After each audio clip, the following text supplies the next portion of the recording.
ఈ ఆపర్చునిటీ తీసుకొని 5 years అవుతుంది. So thank you God, thank you Vestige, and thank you my parents, thank you my great అప్లైన్స్ also. So special thanks to my great mentor, నా upline, మా brother Purushottam Dasu గారు and పూర్ణిమ గారికి ఒకసారి. So నేను కూడా ఈ ఆపర్చునిటీ తీసుకున్నప్పుడు అంత ఇంట్రెస్ట్గా ఎక్సైటెడ్గా వచ్చి తీసుకోలేదు. Are you excited? ఇంత ఎక్సైటెడ్ లేకుండే. ఆయన ప్లాన్ చెప్పడానికి వచ్చినప్పుడు మేము ఏ విధంగా తప్పించుకొని వెళ్ళిపోవాలన్న ఆలోచనే ఉండే మైండ్లో. సో ఎందుకంటే మనం అంత క్లియర్గా ఎవరైనా చెప్పారంటే మనం నమ్ముతామా? నమ్మం. ఎసార్నో మంచికి ఏం లేదు, చెడుకున్నంత వాల్యూ మంచికి లేదు, అవునా కదా? సో మేము కూడా నమ్మలేదు. 1 year ఈ బిజినెస్ని టైం పాస్ చేసినాం. ఆ తర్వాత సీరియస్ తీసుకున్నాం. నా అప్లైన్కి మంచి ఇన్కమ్ వచ్చిన తర్వాత సీరియస్ తీసుకొని ఈ ఆపర్చునిటీని బిల్డ్ చేసినాం.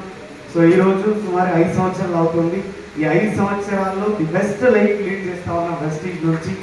సో లాస్ట్ నా ఇన్కమ్ వెస్టీజ్ నుంచి ఫస్ట్ నా ఇన్కమ్ 164, నా హైయెస్ట్ ఇన్కమ్ 9,99,220 సో దాని తర్వాత మంచి ఇన్కమా కదా? అవునా? అయినా నమ్మం, అయినా మనం నమ్మేటోళ్ళే కదా మనం చెప్పేది. సో ఇదే బిజినెస్ నుంచి రెంటెడ్ హోమ్స్ అని తిరుగుతూ నాకు కూడా ఒక డ్రీమ్ హోమ్ కావాలన్న ఉద్దేశంతో ఒక 2.5 కోట్ల రూపాయలతో విల్లా తీసుకున్నాను. సో తుర్కెంజల్ దగ్గర. సో 1 year అవుతుంది. ఇప్పుడు ఆ ఇంట్లో ఉంటున్నాను. సో వెస్టీజ్ ఆపర్చునిటీ వల్లనే. సో వెస్టీజ్ వల్లనే క్లాప్స్ కొడితే ఇది ఊడిపోవాలి, లేకపోతే కొట్టద్దు. లాస్ట్ కూడా ఒకటే సార్ వదిలేండి. సో తర్వాత వెస్టీజ్ నుంచి సుమారుగా ఒక 2 కార్లు పర్చేజ్ చేసుకున్నాను. 3వ కార్ అయిన నా డ్రీమ్ కార్ బెంచ్ కార్ని ఇంకొక 2 monthsలో తీసుకోబోతున్నాను. సో దాన్ని కూడా మనం సైకిల్ వేసుకుంటున్నాం. సో ఒకసారి ఆలోచించండి, ఈ 5 సంవత్సరాలలో మా జీవితం స్టెప్ బై స్టెప్ మారుకుంటూ పోతుంది. ఒక రోజులో, ఒక గంటలో, ఒక నైట్లో మా జీవితం మారలేదు. చాలా మంది బిజినెస్ ఈరోజు స్టార్ట్ చేస్తారు, వారం రోజుల తర్వాత ఎటువైపు 20,000 అని అడుగుతారు చాలా మంది. సో దానికంటే ముందు చేయాల్సిందే చెయ్యము, కానీ డబ్బుల విషయానికి వచ్చేసరికి లెక్క బరాబర్ ఉంటాం. ఇక్కడ మిమ్మల్ని ఎవరైతే పిలిచినారో వాళ్ళ దగ్గర కూర్చోండి, 1కి 10 సార్లు అడిగి తెలుసుకోండి. అసలు ఏంటి బిజినెస్, ఏం చేస్తే డబ్బులు వస్తాయి, వీళ్ళ లీడర్లందరికీ ఎందుకు ఇన్ని లక్షలు వస్తున్నాయి, వాళ్ళు ఏం చేశారు, మరి మేమేం చేస్తే డబ్బులు వస్తాయి, అవునా కదా? సో అవి కనుక్కున్న తర్వాత మీరు ఈ బిజినెస్ని మంచి ఒక నిర్ణయం తీసుకొని ముందుకు నడవడం స్టార్ట్ చేయండి. సో మీరు ఎంత నచ్చినా మన కర్మ ఫలం అది వదిలితేనే మనం ఏదైనా చేయగలం. Yes or no? చాలా మంది మనం అనుకుంటాం వీడికి రాసి పెట్టలేదురా, వాడికి రాసి పెట్టలేదురా, అవునా? అది అబద్ధం ఏం కాదు, నిజమే. ఈరోజు ఒక్కసారి నా కోసం, ఈరోజు ఎవరు కొత్తగా వచ్చినారో ఇక్కడ ఒక్కసారి మళ్ళీ ఒకసారి హ్యాండిల్ చేస్తారా?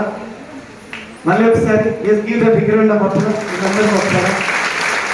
ఎందుకంటే వీళ్ళకి నిన్నటికి క్లోజ్ అయింది, అందుకే ఈరోజు మీటింగ్ వచ్చి, లేకపోతే వచ్చేవారు కాదు. Yes or no? చలో ఒక చిన్న మాట చెప్తా, వింటారా? సో ఏంటి ఇస్తారు అంటే దాన్నే కర్మఫలం అంటారు. ఆ కర్మఫలం అనేది పోకపోతే మనం ఏది పట్టినా అది బంగారంగా మట్టయిపోతుంది. సో అది ఏ విధంగా అంటే, ఒక భార్య భర్తలు ఉన్నారు, వారికి ఒక గారాల పట్టి కూతురు ఉన్నారు, ఒక కూతురు. సో ఆ కూతురు ఎట్లా అంటే మట్టిలో కూడా కాలు పెట్టినంత ప్రేమతో వాళ్ళు పెంచారు. వాళ్ళ తల్లిదండ్రుల దగ్గర వాళ్ళు కరోడ్పతులు, కోటీశ్వరులు వాళ్ళు. సో కాబట్టి వాళ్ళ పాపని అంతే ప్రేమగా, అంతే అల్లారి ముద్దుగా పెంచారు. సో పెంచిన తర్వాత ఎన్ని రోజులైనా ఒక అయ్య చేతిలో పెట్టాల్సిందే. ఎస్ఆర్నో? సో కాబట్టి ఏ తండ్రి అయినా ఏం ఆలోచిస్తారంటే నాకంటే గొప్పవాడు అయి ఉండాలి నా అల్లుడు అని ఆలోచిస్తారు, అవునా? సో ఒక మంచి అబ్బాయిని, ఇతని కంటే ఎక్కువ ధనవంతుని అతనికి ఇచ్చి పెళ్లి చేయడం స్టార్ట్ చేశారు. పెళ్లి అయిపోయింది, 6 months అయింది, 1 year అయింది. సో 1 year తర్వాత వాళ్ళు వీళ్ళకంటే ఎక్కువ డబ్బులు ఉన్న వాళ్ళు, కానీ వాళ్ళు చేసే బిజినెస్ అన్నీ లాస్ అయిపోవడం వల్ల వాళ్ళు హీరో నుంచి జీరోకి వచ్చేసారు. కోట్ల రూపాయలు చూసిన వ్యక్తులు కూడా తినడానికి తిండి లేని పొజిషన్కి వచ్చేసారు. సో అంటే పరిస్థితులు మనిషిని ఎలా అయినా తారుమారు చేస్తే. ఎస్ఆర్నో? అది మన ఆలోచన విధానం మీద ఆధారపడి ఉంటుంది. సో ఆ సిచ్యువేషన్లో వాళ్ళు ఇంకా వాళ్ళ పొజిషన్ తిండి లేని పరిస్థితికి వచ్చేసినారు. ఒకరోజు వాళ్ళ అల్లుడు కూడా బిజినెస్ దాన్ని ఆగిపోయినాయి కాబట్టి ఒక జాబ్ చేస్తూ ఒక ఫ్యామిలీని గడిపించే పరిస్థితికి వచ్చిండ్రు. ఒకరోజు వాళ్ళ అత్తగారి ఇంటి వైపు ఒక పని పైన వెళ్ళిపోయి, అరే మా అత్త వాళ్ళ ఇంటి దగ్గరికి వచ్చాను కదా, అక్కడ కొంచెంసేపు రిలాక్స్ అయ్యి కొంచెం భోజనం చేసి వెళ్ళిపోదాము, ఇక్కడ దాకా వచ్చిన కదా అని అల్లుడు అత్తయ్య దగ్గరికి వెళ్ళిపోయినాడు. అయ్యో రానాయన అని చెప్పి కూర్చోబెట్టి వాళ్ళకి భోజనాలు అన్ని పెట్టిన తర్వాత అంతకంటే ముందు వీళ్ళ అత్తయ్య వాళ్ళ హస్బెండ్తో మాట్లాడుతుంది ఏమనంటే, ఏంటండి మన పాప కదా, వాళ్ళు లాస్ అయిపోయినారు, మనకి ఇంత ఆస్తి ఉంది, ఏం చేసుకుంటాం, ఈ ఆస్తి తీసుకుపోయాలి ఇచ్చేదాము, మన పాప హ్యాపీ కంటే మనకి ఏం కావాలి, అంతేనే కదా.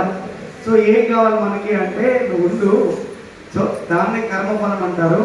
అది ఎవరిది వాడు అనుభవించిన తర్వాతనే వాడికి ఏదైనా రావడం జరుగుతుంది. అది అనుభవించకుండా నువ్వు ఏదో షార్ట్ కట్స్ వేలు తీసుకోపోతే అది మొత్తానికే మోసం వస్తుంది, నువ్వు అట్లాంటి చేయకని చెప్పాడు. కాబట్టి ఆమె కూడా నోరు బంద్ చేసుకుంది.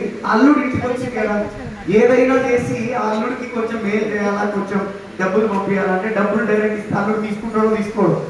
కాబట్టి ఏం చేసిందంటే భోజనం అయిపోయినాక అల్లుడు వస్తే వెయిట్ చేయండి, మా పాపకి లడ్డూలు అంటే చాలా ఇష్టం, నేను లడ్డూలు ఇస్తా, తీసుకుపోయి మా పాపకి ఇవ్వండి అని. సరే అంటే తీసుకుపోతా అన్నప్పుడు లోపల వెళ్ళిపోయి లడ్డూలన్నీ చిదిమి అందులో గోల్డ్ బిస్కెట్స్ పెట్టి లడ్డూలు పెద్ద పెద్ద ఉండలుగా చుట్టి బాక్స్లో పెట్టి అల్లుడికి ఇచ్చేస్తుంది.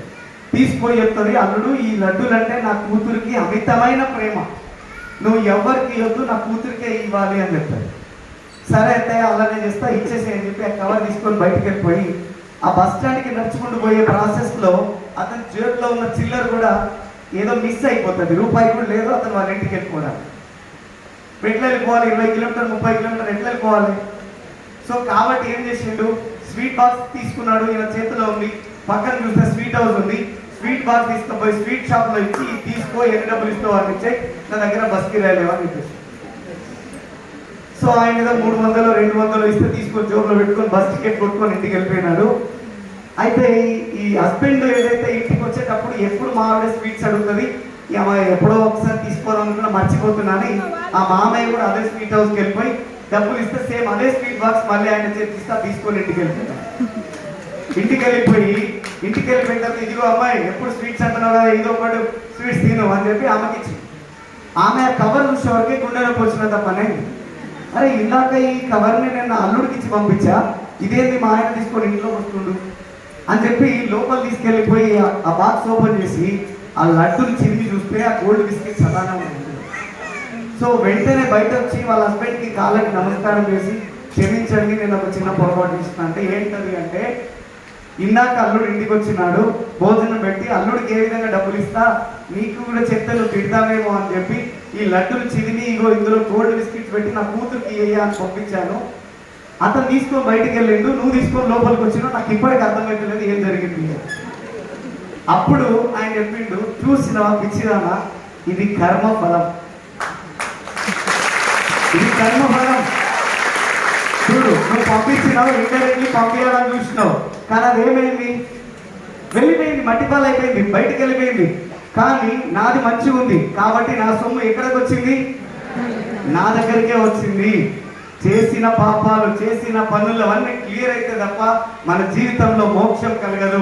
ఈరోజు మీరు ఇక్కడ వచ్చి కూర్చున్నారు, ఇక్కడ ఈ లెవెల్లో ఉన్నారు అంటే మీరంతా అదృష్టవంతులు, మీరందరూ మోక్షం వచ్చిన వ్యక్తులు. సో కాబట్టి ఇదే నమ్మకంతో